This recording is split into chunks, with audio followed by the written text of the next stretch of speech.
Paper solution के एक और वीडियो में आप सभी का स्वागत है। इस वीडियो में आपको आरआरबी एनटीपीसी का जो पेपर हुआ था 21 मार्च 2021 को शिफ्ट 2 में, उसका मैथ का मैं डिटेल में सॉल्यूशन कराऊंगा। तो वीडियो के लास्ट तक जरूर बने रहिएगा, क्योंकि ऐसे क्वेश्चन आपके भी एग्जाम में रिपीट हो सकते हैं। तो चलिए शुरुआत करता हूँ पहले क्वेश्चन से।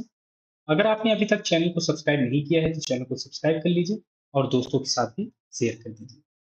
तो इस क्वेश्चन में दिया हुआ है कि 10 वस्तुओं का क्रय मूल्य 9 वस्तुओं के विक्रय मूल्य के बराबर है। कॉस्ट प्राइस 10 आर्टिकल का इक्वल है किसके? 9 आर्टिकल के सेलिंग प्राइस। तो 10 सीपी ये इक्वल है 9 एसपी के। और इसमें क्या फाइंड करना है? प्रतिशत लाभ, परसेंटेज प्रॉफिट इसमें फाइंड करना है। तो परसेंटेज प्रॉफिट का फॉर्मूला क्या होता है? ये होता है SP minus CP upon CP into 100। तो एसपी की वैल्यू चाहिए तो यहाँ से हम निकाल सकते हैं। एसपी निकाल लें यहाँ से, ये हो जाएगा 9 इधर जाएगा, ये हो जाएगा 10/9 सीपी। सीपी के टर्म में आ गई वैल्यू तो यहाँ पे रख दें 10/9 CP minus CP upon CP हो जाएगा इंटू 100। अब इसे सॉल्व कर लें तो 10 में से 9 जाएगा तो 1, तो 1/9 सीपी हो जाएगा अपॉन सीपी इंटू 100। सीपी से सीपी कैंसिल हो जाएगा तो ये आ जाएगा 100/9 और ये आ जाएगा परसेंट। तो जो परसेंटेज प्रॉफिट होगा ये होगा 100/9। और इसे अगर हम ऐसे लिख लें तो 11,999, 11 से 1/9, तो ये आ जाएगा परसेंट में। ऑप्शन 2 करेक्ट हो जाएगा। नेक्स्ट क्वेश्चन बताता हूँ। एक वृत्त की परिधि सरकमफेरेंस दिया हुआ है कि ये 30 पाई है। तो वृत्त की परिधि क्या होता है सर्किल का? ये होता है 2 पाई आर। तो ये दिया है इक्वल 30 पाई के। तो पाई से पाई कैंसिल हो जाएगा, 2 से ये कैंसिल होगा तो ये आ जाएगा 15। तो आर की वैल्यू आ जाएगी 15। तो रेडियस आ गई 15। और इसमें फाइंड क्या करना है? क्षेत्रफल, एरिया फाइंड करना है। तो एरिया, एरिया हो जाएगा पाई आर स्क्वायर। तो पाई इंटू आर, आर है 15, 15 का स्क्वायर 225 हो जाएगा। तो एरिया आ जाएगा 225 पाई। ये आ जाएगा इसका एरिया, क्षेत्रफल। ऑप्शन 2 इसमें करेक्ट है। मान निकालना है। ये एक बड़ा सा इक्वेशन दिया हुआ है, इसका मान निकालना। अगर आप यहाँ पे देखें तो यहाँ पर 1 है, यहाँ पे 22 है, फिर 333, 444, फिर ऐसे करके ये है। और ऐसे ही यहाँ भी है 22, 333, और ये अगर हम दशमलव को छोड़ दें तो ऐसे ही है 444, और ये है 55,555। नंबर तो यहाँ हमने देख लिए सेम है, यहाँ भी, यहाँ भी, और यहाँ भी ऐसे ही, यहाँ भी। तो इसमें अगर हम ध्यान से देखें तो यहाँ पर दशमलव में जो ये नंबर हैं, ये एक डिजिट यहाँ पर कम है और एक डिजिट यहाँ पर ज्यादा है दशमलव के बाद। तो यहाँ हम कॉमन ले सकते हैं हर में। 0.1 का अगर हम स्क्वायर कॉमन ले लें तो ये ऊपर वाला, ये अंश वाला और ये हर वाला, दोनों जो इसके नंबर्स आएंगे, जो पॉजिटिव में नंबर्स हैं, एडिशन में नंबर हैं, ये दोनों में सेम हो जाएंगे। ये हो जाएगा 0.01 का होल स्क्वायर प्लस 0.22 का स्क्वायर प्लस 0.333 का होल स्क्वायर। ऐसे ही और दो टर्म है ये और आ जाएंगे। और इसमें कॉमन ले लेंगे तो एक कॉमन हो जाएगा, दशमलव एक कॉमन ले लेंगे, ये 0.01 का होल स्क्वायर प्लस 0.22 का होल स्क्वायर हो जाएगा। यहाँ से एक डिजिट कॉमन हो गया, 0.01 कॉमन हो गया, यहाँ पे ऐसे आ जाएगा। और ऐसे ही 0.333 का होल स्क्वायर।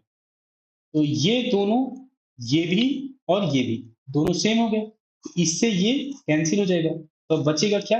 ये बचेगा 1/0.1 का होल स्क्वायर। तो अब इसे हम सॉल्व करें तो ये हो जाएगा 1/, और 0.1 को क्या लिख सकते हैं? 1/10, और ये स्क्वायर है तो ये हो जाएगा 100। अब ये 100 ऊपर चला जाएगा, मल्टीप्लाई हो जाएगा, तो ये आ जाएगा 100। तो इसका आंसर आ जाएगा 100। ऑप्शन 2 करेक्ट हो जाएगा। 100 और 300 के बीच कितनी संख्याएं 7 से विभाज्य होंगी, ये फाइंड करना है। अगर हम पहले 100 का निकाल लें कि 100 में कितनी संख्याएं हैं, तो 100 में निकालें तो 7 से डिवाइड करें तो 14 सत्ते 98, तो ये आ जाएगा 14। तो 100 तक जो 7 से डिवाइड होंगी संख्याएं वो आ जाएंगी 14। और 300 के तक निकाल लें, 1 से 300 तक निकाल लें तो 300 को हमें डिवाइड करना पड़ेगा 7 से। तो हमें पता चलेगा कि 1 से 300 तक में कितनी वो संख्याएँ हैं जो 7 से डिवाइड होंगी। तो 7 चौके 28, अब बचा यहाँ पे 20, तो 7 दूनी 14। अगर 3 करेंगे तो 3 से 1 होना चाहिए था, लेकिन यहाँ पे 300 तक लेना है, तो ये आ जाएगी 42। तो 1 से 300 तक हैं 42 संख्याएँ, और 1 से 100 तक संख्याएँ हैं, जो 7 से डिवाइड हो रही हैं, वो हैं 14। हमें चाहिए किसके-किसके बीच? 100 और 300 के बीच। तो 100 से 300 के बीच चाहिए, तो 42 में से 14 घटा दो, ये आ जाएगा 28। तो इसके बीच 7 से डिविजिबल होंगी संख्याएँ 28, 28, तो ऑप्शन 2 करेक्ट हो जाएगा। योग को पूर्ण संख्या बनाने के लिए कौन सी सबसे छोटी धनात्मक संख्या भिन्न इसमें जोड़ा जाएगा, ये फाइंड करना है। तो एक ही भिन्न दिया हुआ है एडिशन का, इसमें स्मॉलेस्ट पॉजिटिव फ्रैक्शन क्या ऐड कर दें, ये पूरा होल नंबर हो जाए। तो इसका एडिशन होल नंबर बनाना है, तो जो होल नंबर है इसके, जो पूर्ण संख्याएं हैं, उसको इग्नोर कर दें। जैसे यहाँ पे 3 है, यहाँ 6 है, यहाँ 4 है, यहाँ 5 है, और यहाँ 7 है, क्योंकि ये तो पहले ही होल नंबर है। तो जो भिन्न होंगी वही को हमें पूर्ण संख्या बनाई है। तो इन सभी को हम ऐड कर लें, क्योंकि सभी एडिशन में है, तो ऐड कर लें। 2/3 प्लस 7/12 प्लस 9/36 और प्लस 1/12। जो भिन्न की संख्याएं हैं, केवल उन्हीं को हम ऐड कर रहे हैं, जिससे इन्हीं को हम केवल पूर्ण संख्याएं बने, क्योंकि ये पहले ही पूर्ण संख्याएं हैं। जैसे ये थी, ये थी, ये। तो अब इन्हें ऐड कर लें, तो 9 से ये डिवाइड हो सकता है, तो ये आ जाएगा 4, ये हो जाएगा 1/4, 2/3 प्लस 7/12 प्लस 1/4 और प्लस 1/12। ऐड कर लें, यहाँ एलसीएम लें, ये आ जाएगा 12, 12 एलसीएम, तो ये आ जाएगा 4 दूनी 8, और ये हो जाएगा 7, और ये 4, 4 3 12, 3 आ जाएगा, और यहाँ हो जाएगा 1। तो ये हो जाएगा 8, 7 15, 15 3 18, 1 19, 19/12। तो पूर्ण संख्या बनाए, इसे मिक्स फ्रैक्शन में लिख लें, तो ये हो जाएगा 1 सही 7/12। ये तो पूर्ण संख्या होगी, तो इसे हम इग्नोर कर सकते हैं। तो ये बचा 7/12। तो 7/12 में ऐसे हम क्या जोड़ दें, ये पूर्ण संख्या हो जाए। तो इसमें हमें जोड़ना पड़ेगा 5/12, क्योंकि 7 और 5 12 हो जाएगा, तो ये आ जाएगी 1, तो ये पूर्ण संख्या हो जाएगी। तो यही पूछा गया था कि इसमें हमें जोड़ना पड़ेगा 5/12। ये है ऑप्शन 1 में, तो ऑप्शन 1 करेक्ट हो जाएगा। हेमा ने अपने वेतन का 15% एक धर्मार्थ ट्रस्ट को दान देने का फैसला किया। दान देने के लिए दान के दिन उसने अपना मन बदल लिया और 45 रुपए दान कर दिए, जो कि पहले के निर्णय का 125% है। हेमा का वेतन ज्ञात कीजिए कि क्या होगा। तो वेतन का 15% दान करने जा रही थी, लेकिन उसका मन बदल गया, तो उसने 45 रुपए दान किए, जो कि 125% है, जो पहले दान कर रही थी। तो मान लेते हैं उसका वेतन, जो उसकी सैलरी है, सैलरी सैलरी पूछी गई है, तो मान लेते हैं सैलरी है 100x। तो 15% पहले दान करने जा रही थी, तो जो डोनेशन था पहले, वो था 15%। तो 15% इसका निकालेंगे, तो ये आ जाएगा 15x। अच्छा, अब कह रहा है कि अब वो 45 रुपए दान कर रही है, 45 रुपए दान कर रही है, जो कि इसका, जो पहले डोनेशन का 125% है। तो अगर हम इसका इसमें 125% बना दें इसको, इसका 125% कर दें, तो ये इसके इक्वल हो जाएगा। तो तभी हम x की वैल्यू निकाल सकते हैं यहाँ पर। तो 125% बना दें इसको,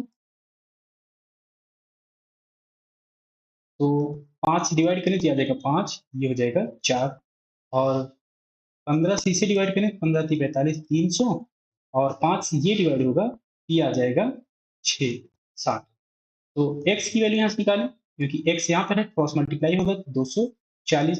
सैलरी फाइंड करनी है, तो x की वैल्यू यहाँ पे रख दें, तो 240 × 100, ये आ जाएगा 24,000 रुपए। तो सैलरी फाइंड करनी थी 24,000 रुपए, ये है ऑप्शन 2 में, तो ऑप्शन 2 करेक्ट हो जाएगा। पतंग और जमीन पर एक बिंदु के बीच डोरी की लंबाई बिना किसी ढील के 102 मीटर।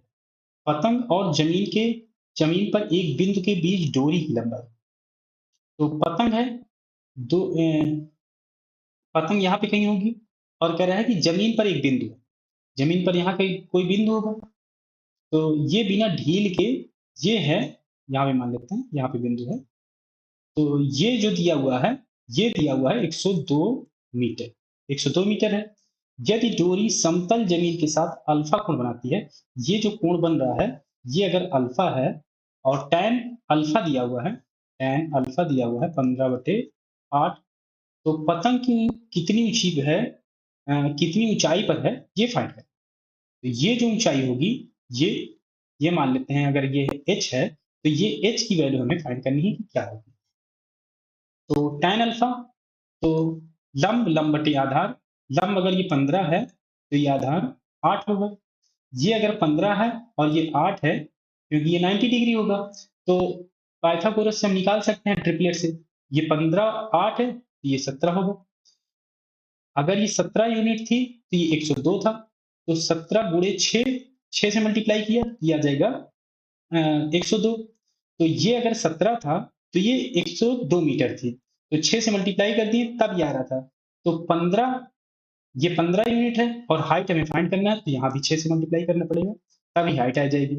ये हो जाएगा 15 छक्का 90, ये आ जाएगा 90 मीटर। ये जो हाइट होगी ये होगी 90 मीटर, ऑप्शन 2 करेक्ट हो जाएगा।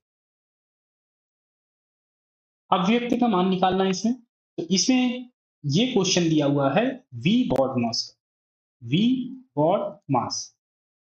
आपको केवल वॉट मास पता होगा, लेकिन पहले आता है वी। वी क्या है, ये है विनकलन, रेखा कोष्ठक, जो कि यहाँ पे दिया हुआ है। तो पहले हमें रेखा कोष्ठक सॉल्व करना पड़ेगा, फिर उसके बाद ब्रैकेट सॉल्व करना पड़ेगा। तो पहले रेखा कोष्ठक सॉल्व करें, विनकलन 50 माइनस 8, फिर ब्रैकेट 9 माइनस, फिर ब्रैकेट 6 माइनस। तो ये पहले सॉल्व करेंगे विनकलम या कहें बार, तो 5 और 3 प्लस है, 5 3 8,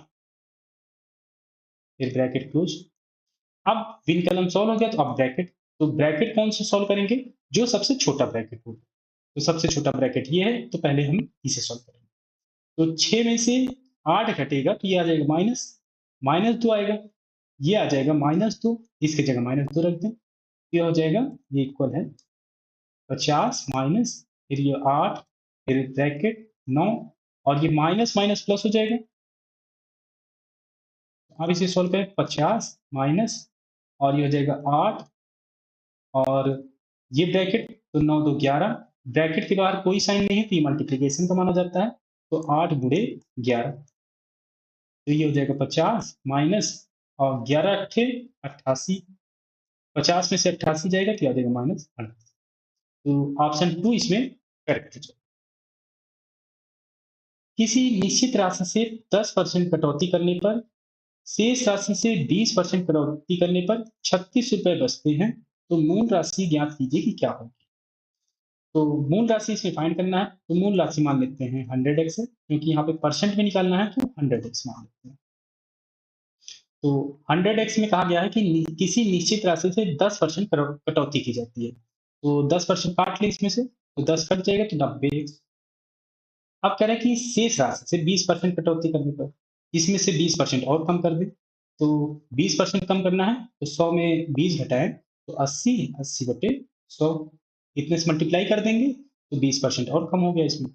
अब कह रहा है कि कटौती करने पर 36 रुपए बचते हैं, तो ये किसके इक्वल हो जाएगा, 36 रुपए, 36 के इक्वल हो जाएगा। एक्स की वैल्यू हम फाइंड कर ले तो ये वैल्यू हम फाइंड कर सकते हैं। तो जीरो से, दो जीरो, और 9 से इसे काटें तो ये हो जाएगा 9 चौके 36, ये आ जाएगा 400, 8 से और काटें तो ये आ जाएगा 50, तो x की वैल्यू आ जाएगी 50, और वैल्यू हमें x की फाइंड हो गई, तो 100 इंटू 50 ये आ जाएगा 5000। तो ये जो मूल राशि थी ये है 5000, ऑप्शन 3 करेक्ट। एक वैल्यू दी, ये दी हुई है, और एक वैल्यू ये दी हुई है, इसकी वैल्यू फाइंड करनी क्या हो। तो इसका डायरेक्ट फार्मूला होता है X cube plus Y cube plus Z cube minus 3xy z, ये होता है x plus Y plus Z into, और ये होता है X square plus Y square plus Z square minus X Y minus Y Z minus Z X. और यहाँ पे देखें तो X square plus Y square plus Z square की वैल्यू दी नहीं हुई है, तो इसका अलग आप फार्मूला याद रख लीजिए, ये होता है मॉडिफाई के करके हो जाएगा ये x plus Y plus Z का होल स्क्वायर और माइनस हो जाएगा 3 times of X Y plus Y Z और प्लस जेड एक्स। जब केवल ये दो वैल्यू दी हुई हैं प्लस की और ये दो दो दो मल्टीप्लाई होके ये दो वैल्यू दी होंगी, तब आप ये फार्मूला अप्लाई करिएगा। तो अब यहाँ पे वैल्यू रख दें, तो इसकी हो जाएगी 16 और इसकी हो जाएगी 16 का स्क्वायर माइनस 3 टाइम्स और इसकी है 78, तो 78 तो वैल्यू रख दें, तो 16 गुणे और 16 का स्क्वायर 256 माइनस 8 थे 24 2 और 7 थे 21 और 2 23। सॉल्व कर लें, 16 गुणे 256 में से 234, 200 से 200 कट जाएगा, यहाँ बचेगा केवल 22। तो अब मल्टीप्लाई कर दें, 16 दूनी 32, 3, 16 दूनी 32, 32 और 3 ये हो जाएगा 35, 352 इसका आंसर आ जाएगा, ऑप्शन 1 करेक्ट हो जाएगा। ये एक वैल्यू दी हुई है और हमें फाइंड करना है X square plus 1 upon x square. अगर इसे स्क्वायर कर दें तो ये हो जाएगा x प्लस 1 अपॉन एक्स और प्लस हो जाएगा 2 times of under root X into 1 by under root X और इधर भी स्क्वायर होगा तो ये आ जाएगा 9। तो रूट एक्स से रूट एक्स कैंसिल हो जाएगा, तो ये हो जाएगा x प्लस 1 अपॉन एक्स का x और ये 2 बचेगा यहाँ पे, तो इधर घटेगा, ये आ जाएगा 7। अब एक बार स्क्वायर और कर दें, तो X square plus 1 upon x square plus 2 times of और ये हो जाएगा x into 1 by x, x से एक्स कैंसिल हो जाएगा तो आ जाएगा और 7 का स्क्वायर करेंगे तो आ जाएगा 49। तो ये हो जाएगा x square plus 1 upon x square, ये हो जाएगा 2 घटेगा 49 में से तो आ जाएगा 47। 47 इसका आंसर आ जाएगा, ऑप्शन 2 करेक्ट हो जाएगा। कुणाल को एक संख्या का 5/6 गुना निकालने के लिए कहा गया, उसने इसे 6/5 से गुणा कर दिया, परिणाम स्वरूप उसे जो उत्तर मिला वह सही उत्तर का 572 था, तो वह संख्या क्या थी, ये फाइंड करना। तो संख्या फाइंड करनी है, मान लेते हैं ये है x, क्योंकि परसेंट निकालना नहीं है तो इसलिए केवल यहाँ पर x मान लिया। तो गलती से उसने 6/5 से मल्टीप्लाई कर दिया, तो अगर ये इसमें x का मल्टीप्लाई होगा तो ये आ जाएगा और निकालना क्या था 5/6, 5/6 गुना निकालना था और जो इसका अंतर मिला था, उत्तर मिला था 572 अधिक। तो इसमें से अगर ये सही वाला घटा दें, 5/6 गुना वाला घटा दें, जो कि ये गलती से हुआ था और ये एक्चुअल था, अगर इन दोनों का अगर हम डिफरेंस ले लें, ये आ जाएगा 572 के, क्योंकि ये क्या दिया हुआ है कि ये जो पार्ट है ये 572 अधिक है इससे, तो इनका डिफरेंस ले लेंगे तो आ जाएगा 572। अब इसे सोल्व कर लें, एक्स की वैल्यू हमें फाइंड करनी है, तो एक्स की वैल्यू यहाँ से निकाल लें, तो एलसीएम लें, तो ये आ जाएगा 6 पंचे 30 और 6 छः 36 एक्स माइनस 5 पचा 25 एक्स, ये आ जाएगा 572 बहत्तर और 36 में से 25 जाएगा तो ये आ जाएगा 11 एक्स बटे 30 और ये हो जाएगा 572। 11 से इसे डिवाइड करेंगे तो 11 पचे 55, 11 दूनी 22। तो एक्स की वैल्यू निकालना है, तो 0 तो पहले आ जाएगा, 3 दूनी 6 और ये हो जाएगा 5 3 15। एक्स की वैल्यू आ जाएगी 1560, यही ऑप्शन 3 करेक्ट हो जाएगा। एक व्यक्ति ने स्टीमर से 120 किलोमीटर, ट्रेन से 450 किलोमीटर, घोड़े से 60 किलोमीटर की यात्रा की। इसमें 13 घंटे 30 मिनट लगे। यदि ट्रेन की गति घोड़े की गति से 3 गुना और स्टीमर की गति 1.5 गुना है, तो ट्रेन की गति ज्ञात कीजिए कि क्या होगी। तो ट्रेन की गति घोड़े की गति से 3 गुना है और स्टीमर की गति 1.5 गुना है, स्टीमर की गति से 1.5 गुना है। तो सबसे कम स्पीड किसकी है, ये है घोड़े की, क्योंकि ट्रेन की जो स्पीड है घोड़े से 3 गुना है और स्टीमर से 1.5 गुना है।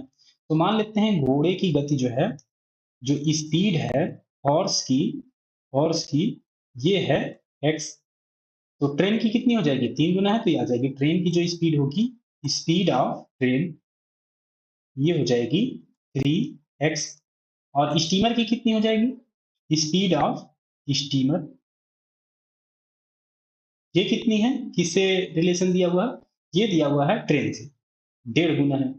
तो 1.5 से यहाँ अगर हम डिवाइड कर दें, 3x को अगर हम 1.5 से डिवाइड कर दें ये आ जाएगी 2x। तो स्टीमर की भी हमें स्पीड मिल गई और कंडीशन क्या दी हुई है कि 120 किलोमीटर, एक व्यक्ति स्टीमर से 120 किलोमीटर जा रहा है, तो इसका समय दिया हुआ है कि इतना लगता है टोटल।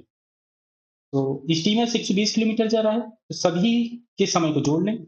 120 किलोमीटर स्टीमर से जा रहा है, जो कि स्पीड 2x है, तो 2x से डिवाइड कर देंगे तो समय आ जाएगा इसका, प्लस ट्रेन से 450 किलोमीटर, तो 450 को ट्रेन की स्पीड 3x है, 3x से डिवाइड कर देंगे तो इसका समय आ जाएगा, प्लस घोड़े की घोड़े से वो जा रहा है 60 किलोमीटर, तो 60 को डिवाइड कर देंगे इस स्पीड से, तो ये टोटल जो स्पीड आएगी 13 घंटे 30 मिनट। इसका मतलब कि ये 13 सही 1/2, या लिख सकते हैं 27 सही 27/2।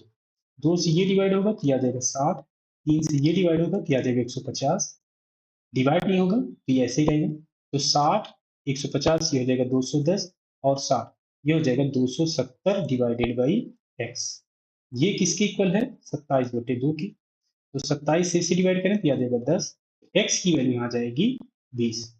ये हो जाएगी किलोमीटर प्रति घंटे, क्योंकि यहाँ पे किलोमीटर था और ये घंटे में समय था, तो ये आ जाएगी स्पीड किलोमीटर प्रति घंटे।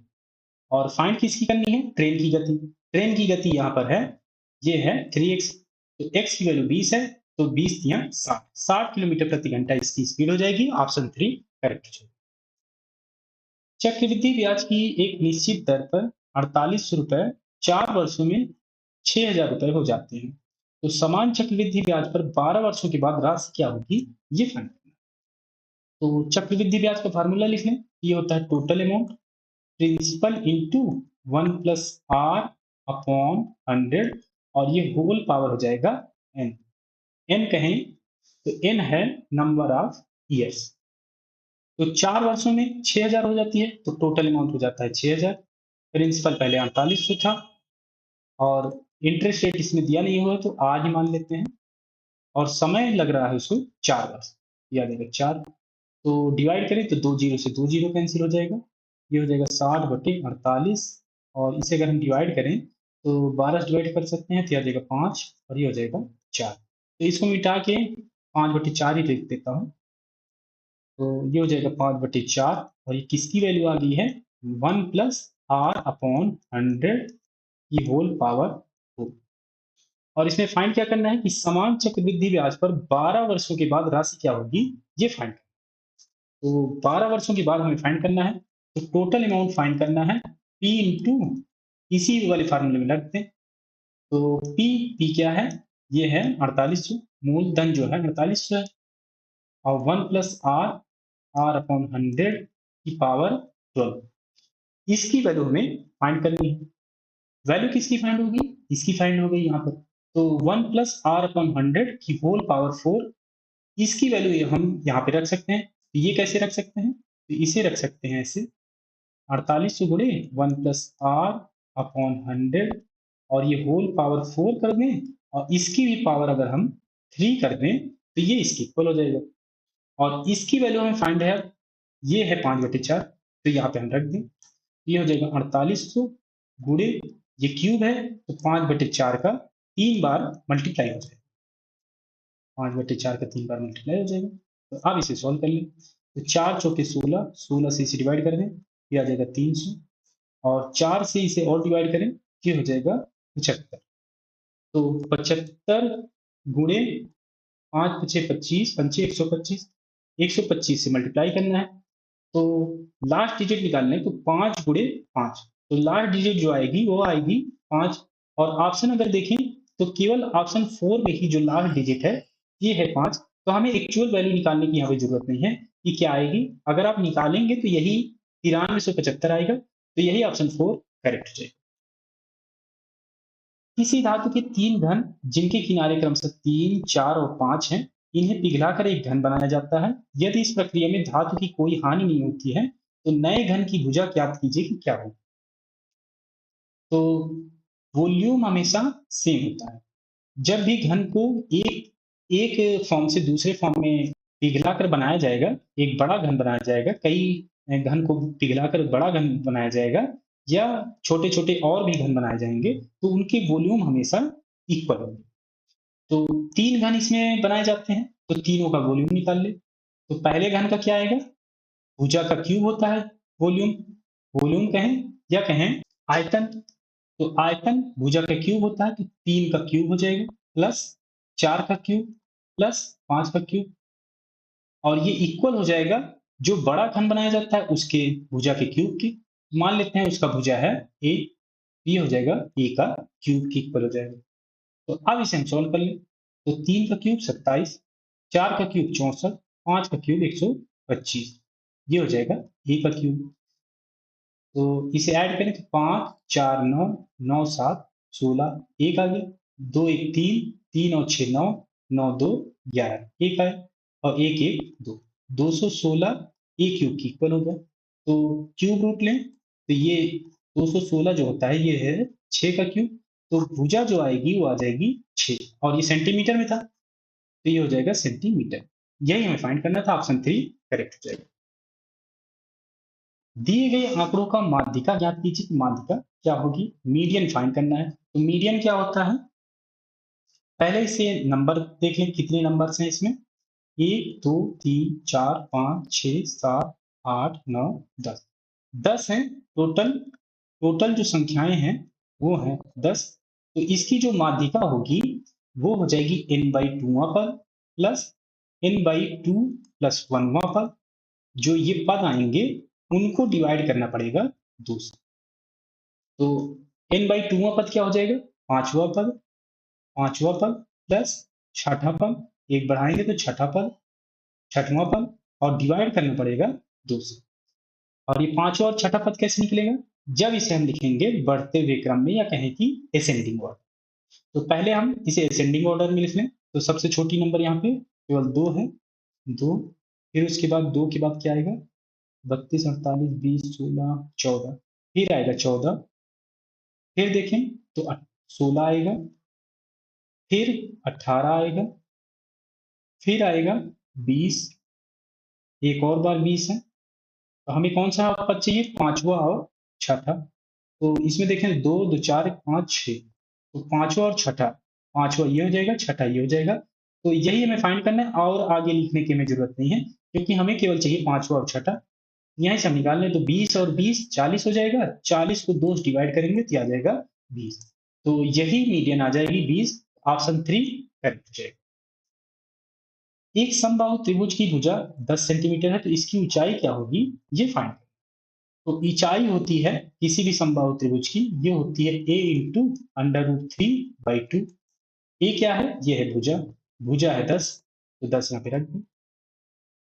2 से ये डिवाइड होगा तो यार 5, 5 √3, और ये सेंटीमीटर में था तो ये आ जाएगा सेंटीमीटर। ऑप्शन 4 इसमें करेक्ट हो जाएगा। दो खंभे समतल जमीन पर 24 मीटर की दूरी पर खड़े हैं। दो खंभे हैं, ये 24 मीटर के यहाँ पे इनके बीच की दूरी दी हुई है। खंभों की ऊंचाई दी हुई है 20 मीटर और 38 मीटर। एक 20 मीटर है, और थोड़ा पास बना देते हैं, और एक है 38 मीटर, 38 मीटर है। ये 20 मीटर हो गया, और ये हो गया 38 मीटर। आप क्या करें, उनके शीर्षों के बीच की दूरी क्या होगी ये फाइंड करना है। डिस्टेंस बिटवीन देयर टॉप्स, ये टॉप्स होंगे उनके, तो इनके बीच की दूरी हमें इसमें फाइंड करनी है। तो ये 20 मीटर है, तो यहाँ तक ये भी 20 मीटर होगा, ये 24 मीटर होगा, ये 20 मीटर है, तो ये कितना बचेगा? 18 मीटर। तो ये 90 डिग्री होगा, तो ये हो जाएगा इसका विकर्ण। तो विकर्ण, तो इसमें पाइथागोरस लगा दें। तो ये अगर x है तो ये हो जाएगा 24 का स्क्वायर प्लस 18 का स्क्वायर, तो ये इक्वल हो जाएगा x के स्क्वायर के। तो 24 का स्क्वायर क्या होता है? ये होता है 576। 18 का स्क्वायर हो जाएगा 324, ये हो जाएगा एक्स स्क्वायर की इक्वल। 24 और 76 100, 100 और 300 400, 405 900, तो एक्स स्क्वायर की वैल्यू आ जाएगी 900। एक्स की वैल्यू निकालें, ये आ जाएगी 30, और ये मीटर में था, ये आ जाएगा मीटर। तो एक्स की वैल्यू आ जाएगी 30 मीटर। तो इनके बीच की दूरी आ गई 30 मीटर, ऑप्शन 3 करेक्ट हो जाएगा। दो धावक समान दूरी क्रमशः 15 किलोमीटर प्रति घंटा और 16 किलोमीटर प्रति घंटे की गति से तय करते हैं। तय की गई दूरी ज्ञात कीजिए जब एक धावक दूसरे से 16 मिनट अधिक समय लेता है। तय की गई दूरी इसमें फाइंड करना है। दूरी मान लेते हैं, ये जो डिस्टेंस ट्रेवल कर रहा है ये मान लेते हैं x है। तो इनका समय निकाल लें, पहले वाले का समय निकालें। तो मान लेते हैं t1 समय में लेता है तो x बटे 15 हो जाएगा, ये इतने समय में। और दूसरे के निकालें t2, ये हो जाएगा डिस्टेंस अपॉन स्पीड, स्पीड है इसकी 16। ये जो समय होगा ये ज्यादा होगा इससे, तो इसमें से t1 में से t2 घटा लें तो ये समय जो हो जाएगा ये 16 मिनट के इक्वल हो जाएगा। तो t1 माइनस टी टू कर ले तो ये आ जाएगा x बाई 15 और ये हो जाएगा x बाई 16 और ये है 16 मिनट। और ये किलोमीटर प्रति घंटे में है स्पीड, तो इसे हमें बदलना पड़ेगा घंटे में मिनट को। तो इसे हम 60 से डिवाइड कर दें तो आ जाएगा घंटे। तो एलसीएम लें तो 15 गुणे 16 और 16 में से 15 जाएगा तो आ जाएगा x। तो 16 बटे 60, 15 से इसे डिवाइड करें तो आ जाएगा 4, 4 से ये डिवाइड होगा तो आ जाएगा 4, क्रॉस मल्टीप्लाई कर दें तो 16 गुणे 4 तो आ जाएगा 64 और 1 किलोमीटर प्रति घंटे में था। तो ये जो दूरी होगी ये आ जाएगी किलोमीटर में। तो 64 किलोमीटर इनके बीच की दूरी होगी, ऑप्शन 2 करेक्ट हो जाएगा। दो संख्याओं का एचसीएफ और एलसीएम दिया हुआ है 2 और 144। एक संख्या 16 है तो दूसरी संख्या क्या होगी ये फाइंड करें। तो दो संख्याओं का अगर एलसीएम और एचसीएफ दिया होता है तो जो दोनों संख्याओं का मल्टीप्लिकेशन होता है, पहली संख्या 16 दिया हुआ है, दूसरी संख्या मान लेते हैं ये x है, तो इन दोनों का जो मल्टीप्लिकेशन होगा ये एचसीएफ एचसीएफ और एलसीएम के मल्टीप्लिकेशन के इक्वल होता है। एचसीएफ 2 है और एलसीएम 144 है, यहाँ पे वैल्यू रख दें। तो 16 नहीं है 144 तो 9, तो x की वैल्यू यहाँ से आ जाएगी 9 दूनी 18। तो दूसरी संख्या 18 आ जाएगी, ऑप्शन 1 करेक्ट हो जाएगा। साधारण ब्याज पर निवेश की गई एक निश्चित राशि 2 वर्ष में 756 रुपए तथा 3.5 वर्ष में 873 रुपए हो जाती है। तो धनराशि रुपए में ज्ञात कीजिए कि क्या होगी। तो साधारण ब्याज लग रहा है, तो साधारण ब्याज में प्रत्येक वर्ष जो ब्याज होगा वो सेम होता है। तो 2 वर्ष में कोई राशि 756 हो जाती है, 2 साल में 756 हो जाती है और 3.5 साल में 873 हो जाती है। 873, तो इसमें प्रिंसिपल भी जुड़ा हुआ है, मूलधन भी जुड़ा हुआ है और इंटरेस्ट रेट भी जुड़ा हुआ है। मान लेते हैं एक साल का जो इंटरेस्ट है, इंटरेस्ट वो x है, तो 2 साल का कितना होगा 2x हो जाएगा, क्योंकि एक साल में अगर x है तो दूसरे साल भी x मिलेगा, तो x और x 2x हो जाएगा। और 3.5 साल में कितना हो जाएगा, 3.5 साल में इंटरेस्ट क्या हो जाएगा 3.5। तो 2 साल में इंटरेस्ट जोड़ दें तो 2x और 3.5 साल में मूलधन और 3.5 इसका 5x इंटरेस्ट जोड़ दें, ये हो जाएगा। एक इक्वेशन ये आ गई, एक इक्वेशन ये आ गई। ये अमाउंट बड़ा है तो इक्वेशन 2 में से इक्वेशन 1 घटा दें, इक्वेशन 2 से इक्वेशन 1 घटा दें। तो 3.5 में से 2x घटेगा तो 1.5x और 873 में से 756 घटा दें तो ये आ जाएगी 1.5x की वैल्यू। तो 73 इसमें और 44 इसमें, तो 4 3 7 और ये हो जाएगा 4 7 4 11। तो x की वैल्यू निकालें तो 117 डिवाइडेड बाई 1.5, या लिख सकते हैं 117 3 बटे 2, तो 3 से ये डिवाइड होगा, ये हो जाएगा 39 और 39 गुणे 2 आ जाएगा 78। तो x की वैल्यू यहाँ से आ जाएगी 78 और इसमें हमें धनराशि फाइंड करना है, मूलधन p हमें फाइंड करना है। तो एक किसी इक्वेशन में रख दें तो 756 इक्वल टू p प्लस 2 गुणे 78, तो p प्लस ये हो जाएगा 78 दूनी 156, तो ये आ जाएगा 756 के इक्वल। तो प्रिंसिपल यहाँ से आ जाएगा 156 इधर घटेगा तो ये आ जाएगा 600, 600 रुपए। तो मूलधन होगा 600 रुपए, ऑप्शन 3 करेक्ट हो जाएगा। 7 का वह सबसे छोटा गुणज क्या है जिसे 2 3 4 5 से विभाजित करने पर शेषफल क्रमशः j बचता है। तो एलसीएम निकाल लें तो ये पता चल जाएगा कि इससे कौन सी सबसे छोटी संख्या होगी जिससे विभाजित होगी। तो 2, 3, 4, 5, 6, 2 से डिवाइड करें तो ये 1, ये हो जाएगा 3, ये 2 हो जाएगा, ये 5 और ये हो जाएगा 3। फिर 2 से डिवाइड करें तो ये 1, ये 3, ये कट जाएगा, ये हो जाएगा 5 और ये हो जाएगा 3। 3 से डिवाइड करेंगे तो 3 और 3 कैंसिल हो जाएगा। फिर 5 से डिवाइड करेंगे तो ये 5 कैंसिल हो जाएगा। तो एलसीएम आ जाएगा यहाँ से 2 दूनी 4, 4 3 12, 12 पंचे 7। एलसीएम आ जाएगा 60। ये तब होता जब यहाँ पर शेषफल कुछ न बचता। शेषफल कितना बच रहा है? 1, 2, 3, 4, 5, सभी में अलग अलग शेषफल बच रहे हैं। तो इसमें से घटा लें, 2 में से 2 के सापेक्ष 1 शेषफल बच रहा है, तो 2 में से 1 घटाएंगे तो 1, और 3 में से 2 घटाएंगे तो भी 1, 4 में से 3 घटाएं तो 1, और 5 में से 4 घटाएं तो 1, ऐसे ही 6 में से 5 घटाएंगे तो भी 1 आएगा। तो यहाँ हमें 1 घटाना पड़ेगा, 1 घटाएंगे तभी ये शेषफल जो यहाँ पे बच रहे हैं ये ऐसे बचे। लेकिन एक कंडीशन यहाँ पे और दिया हुआ है कि वो 7 का गुणज भी होना चाहिए। तो 7 का गुणज कब हो सकता है? जब एलसीएम में कोई नंबर मल्टीप्लिकेशन हो रही हो और उसमें से ये जो शेषफल है, यहाँ से जो शेषफल हमें चाहिए ये घट रहा हो और ये 7 से डिविजिबल हो, तो उसकी कंडीशन के लिए ये फॉलो करना चाहिए।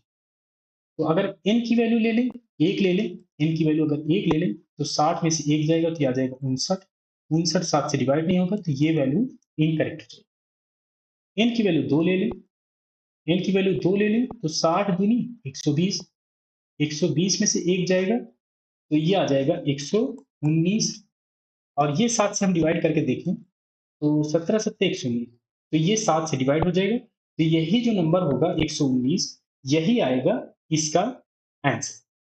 तो 119 इसका आंसर आ जाएगा, ऑप्शन 2 करेक्ट हो जाएगा। x प्लस वाई 1 दिया हुआ है तो इसकी वैल्यू फाइंड करनी है कि क्या हो। एक्स क्यूब वाई क्यूब ये वैल्यू चाहिए तो इसका क्यूब कर ले, तो इसका क्यूब करें तो ये हो जाएगा x का क्यूब प्लस वाई का क्यूब प्लस 3xy, और ये हो जाएगा x प्लस वाई और इक्वल हो जाएगा 1 का क्यूब, इसका भी क्यूब करेंगे तो ये आ जाएगा 1। X cube plus Y cube और प्लस x प्लस वाई की वैल्यू यहाँ पे 1 है तो यहाँ पे 1 रख दें, ये हो जाएगा 3xy और ये इक्वल हो जाएगा 1 के, और यही वैल्यू हमें फाइंड करनी थी जो कि यहाँ पे आ गई। ये इसके इक्वल है, ये 1 के इक्वल है, तो ऑप्शन 3 करेक्ट हो जाएगा। 4 अंकों की सबसे बड़ी संख्या जो 5, 35, 39 और 65 से विभाज्य। एलसीएम ले लें, 5, 35, 39 और 65 का, तो 5 से डिवाइड करें, 5 से डिवाइड करें तो ये आ जाएगा 1, ये हो जाएगा 7 और ये 39 रहेगा, ये हो जाएगा 13। 3 से डिवाइड कर सकते हैं, 1, ये हो जाएगा 7, ये हो जाएगा 13 और ये हो जाएगा 13। 7 से करेंगे तो 7 कैंसिल हो जाएगा, फिर 13 से डिवाइड करेंगे तो ये 13 और ये 13 कैंसिल। तो एलसीएम आ जाएगा यहाँ पर 5 या 15, 15 सत्ते 105, 105 और गुणे 13, तो 13 पचे 65 और 13 एकम 13, 1365। 4 अंकों की सबसे बड़ी संख्या फाइंड करनी है तो हम 9999 जो सबसे बड़ी संख्या होती है 4 अंकों की, इसको हम डिवाइड करके इससे देख लें 1365 से। अगर ये पूरी की पूरी संख्या डिवाइड हो जाएगी तो यही संख्या 4 अंकों की संख्या होगी जो कि इससे डिविजिबल होगी, और नहीं होती है तो वो जो इसका शेष आएगा इसमें से घटा देंगे, तो इसे हम डिवाइड कर लें। तो ऐसा क्या मल्टीप्लाई कर दें, 13 सत्ते 91, 7 से मल्टीप्लाई कर सकते हैं तो 7 पचे 35, 3 और ये हो जाएगा 6, 7 छः 42, 42 और 3 45, 4 और ये हो जाएगा 13 सत्ते 91, 4 95, 9555। तो अब इसमें से घटा लें, ये आ जाएगा 4, ये हो जाएगा 4, ये 4, तो 444 इसका शेष आ जाएगा रिमाइंडर। 4 अंकों की सबसे बड़ी संख्या वो होगी अगर हम 444 से घटा लें तो यही जो नंबर आएगा 9555, यही जो संख्या होगी यही सबसे बड़ी संख्या होगी जो इन सभी नंबरों से डिविज करोगे। तो इसका आंसर आ जाएगा 9555, ऑप्शन 4 करेक्ट हो जाएगा। वह संख्या जिससे इसको विभाजित करके उसे पूर्णतः घन बनाया जा सकता है, ये फाइंड करो। 62,557, इसे ऐसी कौन सी नंबर से डिवाइड कर दें जिससे पूर्णतः घन हो जाए। तो पूर्णतः घन होने के लिए तो वो संख्या पहले फाइंड कर लें कि वो कौन सी संख्या है। तो अगर हम 3 से डिवाइड करके देखें तो 6, 2, 8, 8, 5, 13, 13, 5, 18, 18, 7, 25, 25 आ गया तो 3 से डिवाइड नहीं होगा। लास्ट में 7 है तो 5 से भी डिवाइड नहीं होगा। 7 से डिवाइड करके इसे देख लें तो 8 सत्ते 56, 56 65, 65 9 सत्ते 63, 63 25 हो जाएगा, 7 एक 21, 47। तो 7 से भी डिवाइड नहीं होगा। तो अब 7 के बाद कौन सा नंबर आता है? 11। तो 11 से डिवाइड करके देखें तो 11 से डिवाइड करें तो 11 पचे 55, 5 यहाँ बचा 75, 11 छके 66, 95, 11 अट्ठे 88, 88 फिर ये आ जाएगा 7 77 हो जाएगा, तो 11 सते 77। तो 11 से एक बार डिवाइड हो गया और 11 से डिवाइड करें तो 11 पचे 55, अब बचा 18, तो 11 एकम 11 और 11 सते 77। एक बार 11 से और डिवाइड हो गया, एक बार और डिवाइड कर लें इसे तो 11 चौके 44 और 7 77, तो 11 सते 77। तो 11 से 3 बार डिवाइड हो गया है, तो अब बचा केवल 47। तो 47 केवल बचा जो कि 3 बार ये डिवाइड हो गया। तो 11 का तो घन हो जाएगा और 47 इसमें से अगर हम डिवाइड कर दें, 47 से इसे डिवाइड कर दें, ये जो पूरी नंबर होगी तब ये 11 का क्यूब बचेगा जो कि घन होगा। तो यही 47 से डिवाइड करना पड़ेगा, ऑप्शन 2 करेक्ट हो जाएगा। खेलों में एक व्यक्ति द्वारा जीते गए स्वर्ण पदकों और रजत पदकों की कुल संख्या 75 है। तो निम्नलिखित में से कौन सा उस व्यक्ति द्वारा जीते गए रजत पदकों की संख्या का स्वर्ण पदकों की संख्या से अनुपात नहीं हो सकता है, ये फाइंड करना है। तो टोटल नंबर 75 है, किसका? स्वर्ण पदकों का और रजत पदकों का। तो गोल्ड का और सिल्वर मेडल का ये दिया हुआ है एडिशन 75। तो कौन सा इसमें रेशियो नहीं हो सकता है ये देखना है। तो रेशियो 2:3, 3 और 2 5, 5 से डिवाइड करेंगे तो ये हो सकता है, ये पूरा पूरा डिवाइड हो सकता है, ये हो सकता है रेशियो। और दूसरा ऑप्शन चेक करें तो 8 7 15, 15 75 से डिवाइड हो सकता है, 15 जो है ये डिवाइड कर सकते हैं 75 को, ये भी रेशियो हो सकता है। तीसरा ऑप्शन चेक करें तो 9 1 10, 10 से डिवाइड करेंगे तो ये आएगा फ्रैक्शन में, जो कि फ्रैक्शन में हो नहीं सकता। तो यही ऑप्शन जो 3 होगा यही करेक्ट हो जाएगा, जो कि ये अनुपात नहीं हो सकता है। क्योंकि अगर हम ऑप्शन 4 भी चेक करें तो 13 और 12 25, 25 से हम डिवाइड करेंगे 75 को तो यहाँ भी पूर्ण संख्या आएगी 3 आ जाएगी। तो यही जो ऑप्शन 3 होगा, ऑप्शन 3 करेक्ट हो जाएगा। यदि किसी त्रिभुज में सबसे बड़ा कोण 75 है तो त्रिभुज के सबसे छोटे कोण का न्यूनतम संभावित मान क्या होगा, ये फाइंड करें। सबसे बड़ा कोण 75 है, 75 है, तो सबसे छोटा कोण न्यूनतम हमें संभावित मान निकालना है कि क्या होगा। तो 180 में से 75 घटा लें, 75 घटा लें तो आ जाएगा 5 और यहाँ बचेगा 10, 105। जो दूसरा कोण होगा वो भी अगर 75 के ही बराबर हो, 75 के बराबर हो, पहला कोण 75 है, दूसरा कोण भी हो सकता है कि 75 ही हो, तभी हम संभावित मान निकाल सकते हैं, क्योंकि सबसे बड़ा तो कोण दिया हुआ है, तो इससे बड़ा तो नहीं हो सकता है। 75 के बराबर हो सकता है लेकिन इससे बड़ा नहीं हो सकता है। तो दूसरा कोण भी अगर 75 होगा, ये हो जाएगा 150 डिग्री और 180 में से 150 घटाएंगे तो 30 डिग्री। यही होगा जो सबसे छोटा कोण होगा, संभावित कोण। तो ऑप्शन 1 इसमें करेक्ट हो जाएगा। पुरुषों के एक समूह ने 10 दिनों में एक कार्य को पूरा करने का फैसला लिया, लेकिन उनमें से 5 अनुपस्थित रहे। यदि समूह के बाकी सदस्यों ने 12 दिनों में कार्य पूरा किया तो समूह में पुरुषों की मूल संख्या ज्ञात कीजिए कि क्या हो। तो पुरुषों की मूल संख्या फाइंड करनी है। मान लेते हैं पहले संख्याएं थी x, तो काम कितना था? 10 दिन में काम कंप्लीट कर रहे थे कितने? x पुरुष काम कंप्लीट कर रहे थे 10 दिन में। तो टोटल वर्क जो हो जाएगा, टोटल वर्क ये हो जाएगा x इंटू 10। इतना वर्क हो जाएगा। और बाद में 12 दिनों में ये काम कंप्लीट करते हैं, लेकिन तब जब इसमें से 5 अनुपस्थित होते हैं। तो अब संख्या कितनी हो गई? x माइनस 5, क्योंकि 5 घट गए। अब 12 दिन में कंप्लीट हो रहा है, तो 12। टोटल वर्क टोटल वर्क आप निकालें तो ये हो जाएगा, दोनों इक्वल होंगे, क्योंकि ये भी और ये भी टोटल वर्क है। तो x इंटू 10 तो ये हो जाएगा 10x, और ये इसमें मल्टीप्लाई कर दें तो ये आ जाएगा 12x, और ये आ जाएगा 12 बच्चे 60। अब यहाँ से वैल्यू निकाल सकते हैं, तो 12 में से 10 जाएगा तो ये आ जाएगा 2x, और ये आ जाएगा 60। x की वैल्यू निकालें तो ये आ जाएगा 30। तो पहले पुरुषों की संख्या थी 30, ऑप्शन 1 इसमें करेक्ट हो जाएगा। एक रोड रोलर की त्रिज्या 7 मीटर है, इसकी लंबाई 14 मीटर है। एक खेत की जमीन को समतल करने में 100 चक्कर लगाने पड़ते हैं, तो खेत का क्षेत्रफल ज्ञात कीजिए, ये क्या हो? रोड रोलर है, तो उसका जो आकार होता है वो होता है सिलेंडर का। तो इसका अगर हम क्षेत्रफल निकाल लें, एरिया, ये हो जाएगा 2 पाई आर एच इसका क्षेत्रफल। और कितने चक्कर लगाने पड़ रहे हैं? 100 का अगर हम मल्टीप्लाई कर देंगे तो जो खेत का क्षेत्रफल होगा जिस पे इसने चक्कर लगाया है वो हमें फाइंड हो जाएगा। तो इसमें हम मल्टीप्लाई कर दें, 2 गुणे पाई की वैल्यू 22/7, आर की वैल्यू 7, और एच की वैल्यू 14, और ये हो जाएगा 100। 7 से ये 7 कैंसिल हो जाएगा, 22×44 गुणे 14 गुणे 100। तो 14 चौके 56, 2 जीरो है तो 2 जीरो लग जाएगा, 5, 14 चौके 56 और 5 61, 61,600, और ये मीटर स्क्वायर होगा। तो इसका आंसर आ जाएगा ऑप्शन 4 इसमें करेक्ट।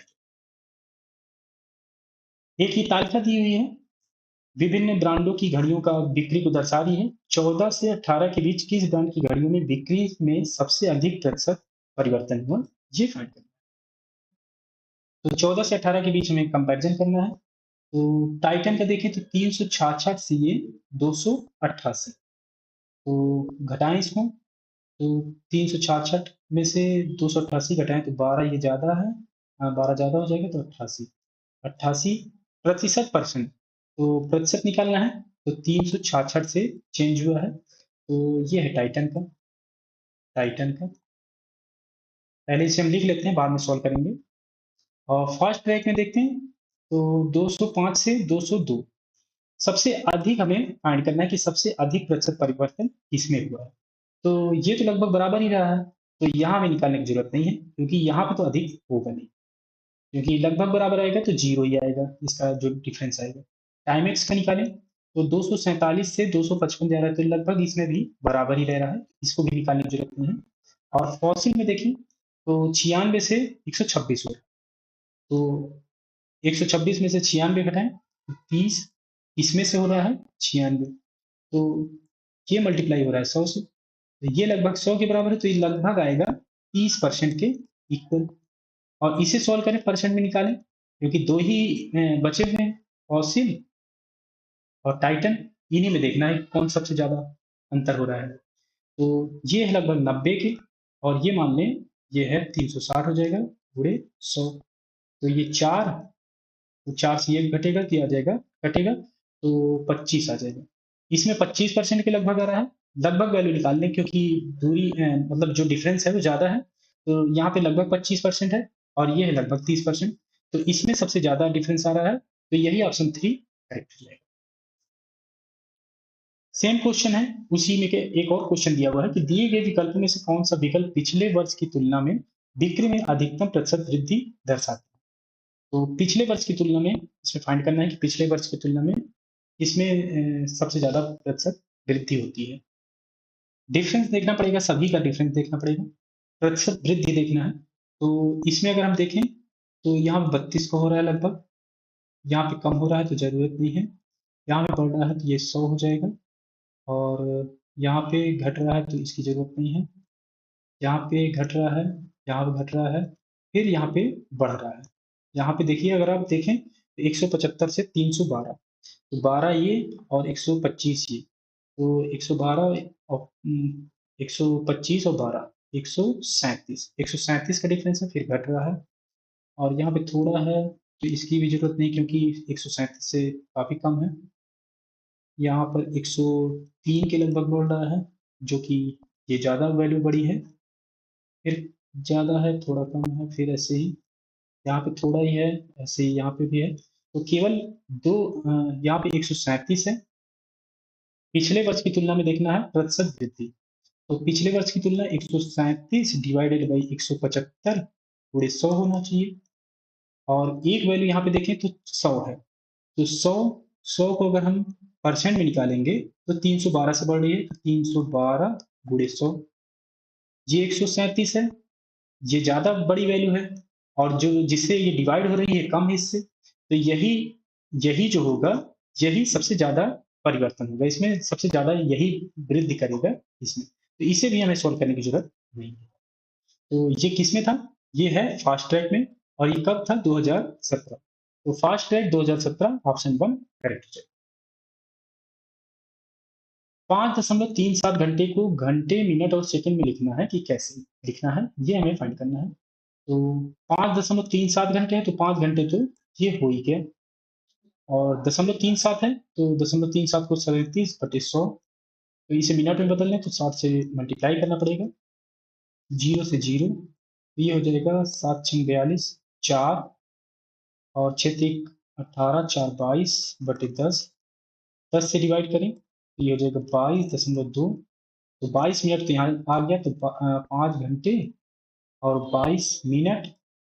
अब बचा 0.2, तो 0.2 को और बदल लें, 2/10 पूरे 60 से मल्टीप्लाई कर दें तो आ जाएगा सेकंड में, 0 से 0, 6×2 = 12, तो 5 घंटे 22 मिनट और 12 सेकंड, ये आ जाएगा इसका आंसर ऑप्शन 3 करेक्ट हो जाएगा। 11 खिलाड़ियों की क्रिकेट टीम की औसत आयु 18 वर्ष है। यदि 4 खिलाड़ी उस टीम में शामिल हो जाते हैं तो टीम की औसत आयु 2 वर्ष बढ़ जाएगी। टीम के नए सदस्यों की औसत आयु वर्षों में क्या होगी, ये फाइंड। तो 4 खिलाड़ी नए जुड़ रहे हैं, जिससे उनका जो औसत है वो 2 वर्ष बढ़ रहा है। अगर ये 4 खिलाड़ियों का औसत 18 साल होता, 18 साल होता, तो इनकी जो टोटल एज होती वो क्या हो जाती? 4 × 18 इतनी होती। लेकिन इनके आने से 2 वर्ष सभी की औसत बढ़ जाती है। पहले कितने थे? 11 खिलाड़ी, अब 4 इसमें और बढ़ जाते हैं, तो 11 तो ये और 4 ये, तो औसत कितना हो जाता है? अब 18 वर्ष की जगह हो जाता है 2 वर्ष, मतलब 2 वर्ष बढ़ जाता है, सभी का बढ़ जाएगा। तो कितने हो गए टोटल खिलाड़ी? 15, 11 और 4 15, और कितने वर्ष बढ़ रहा है? 2, तो 2 से मल्टीप्लाई कर दें, तो ये आ जाएगा टोटल जो एज होगी वो 4 खिलाड़ियों की वो होगी। और इसमें हमें औसत फाइंड करना है, तो 4 खिलाड़ी हैं तो 4 से डिवाइड कर देंगे, यही आ जाएगा इनका औसत। तो अब इसे सॉल्व कर लें, तो 18 चौके 72 और प्लस 15 दूना 30, डिवाइड करना पड़ेगा 4 से, तो 72 30 102/4, तो आ जाएगा 25.5, ये आ जाएगा इसका आंसर ऑप्शन 4 करेक्ट। एक बार मैं फिर से बता देता हूँ। कह रहा है कि 4 खिलाड़ी नए ऐड हो रहे हैं, पहले औसत 18 था, 18, अगर 18 ही औसत होता इन नए वाले खिलाड़ियों का, तो 18 × 4, ये इनका टोटल एज हो जाता है। लेकिन कह रहा है कि इनके आने से 2 वर्ष सभी का बढ़ जाता है, तो सभी का बढ़ रहा है, तो 11 तो इनका बढ़ेगा, 11 खिलाड़ियों इनका 2-2 साल बढ़ेगा, और 4 खिलाड़ी इनका भी बढ़ेगा, क्योंकि एवरेज बढ़ रहा है, तो इसका भी और इसका भी सबका बढ़ेगा। तो 11 और 4 15, किसके कारण बढ़ रहा है? इन्हीं के कारण, तो इन्हीं में जुड़ जाएगा, तो 15 × 2, और औसत निकालना है तो 4 से डिवाइड। तो ऐसे इसका आंसर आ गया 25.5, ऑप्शन 4 करेक्ट है। तो इसमें आए हुए सभी क्वेश्चन मैंने आपको करा दिए हैं। अगर ये वीडियो आपको अच्छी लगी हो तो लाइक करिए, दोस्तों के साथ शेयर करिए और सब्सक्राइब जरूर कर लीजिए। साथ ही साथ बेल आइकन जरूर दबाइए, जिससे जो भी वीडियो आए आपको नोटिफिकेशन जरूर मिल जाए।